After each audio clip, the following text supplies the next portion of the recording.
د روژې د فرضیت لپاره د روژې فرض کېدو لپاره درې شرایط دي چې کله دغه درې شرایط موجود شي نو په هغه مسلمان باندې بیا روژه نیول دا فرض شي. اول نمبر شرط اسلام دی، یعنی دغه انسان به مسلمان وي. دویم نمبر شرط عقل دی، دغه انسان به سره د اسلام عقلمند وي، عقل بي وي، یعنی په لیوني باندې روژه نیول نشته دی. او دریم نمبر شرط بلوغت دی، یعنی دغه درې شرایط چې کله موجود شي نو روژه چې دا فرض شي. آیا اوس د روژې واجب کېدو دپاره یعنی په چا باندې واجب دي، هغې دپاره دوه شرایط دي. اول نمبر شرط دا دی چې دغه انسان به صحتمند وي، یعنی کوم یو انسان چې بیمار وي او هغه روژې نشي نیولی او مستند ډاکټر هغه ته ووایي چې ته روژې مه نیسه او هغه چې د اسلامي ډاکټر وي، بیا په داسې مریض باندې په دغه وخت کې روژې نیول دا واجب او فرض نه دي. یعنی اول نمبر شرط دغه وجوبت د روژې دپاره دا صحت دی، صحتمند انسان باندې روژه نیول دا واجب دي.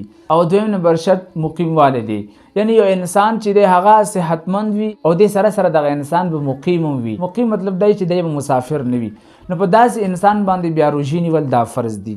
که چېرته یو انسان مسافر وي یا که چېرته یو انسان بیمار وي خو دوی په حالت د سفر کې روژې نیولی شي یا په حالت د بیمارۍ کې روژې نیولی شي نو دوی دپاره دغه روژې نیول دا غوره خبره ده. خو که چېرته یې ونه نیولې نو په دوی باندې په دغه حالت د سفر کې او په دغه وخت د بیمارۍ کې روژې نیول دا واجب نه دي.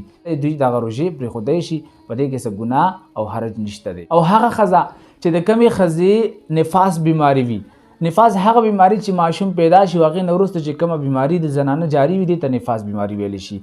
نو په دغه نفاس بیماری کې او په حیض بیماری کې چې ماهانه کومه بیماری د زنانه رادرومي، په دغه دوه بیمارو کې د زنانه دپاره په دغه روژه نیولو کې رخصت دی، یعنی زنانه به چې روژه نه نیسي په دې باندې دغه روژې نیول دا واجب نه دي.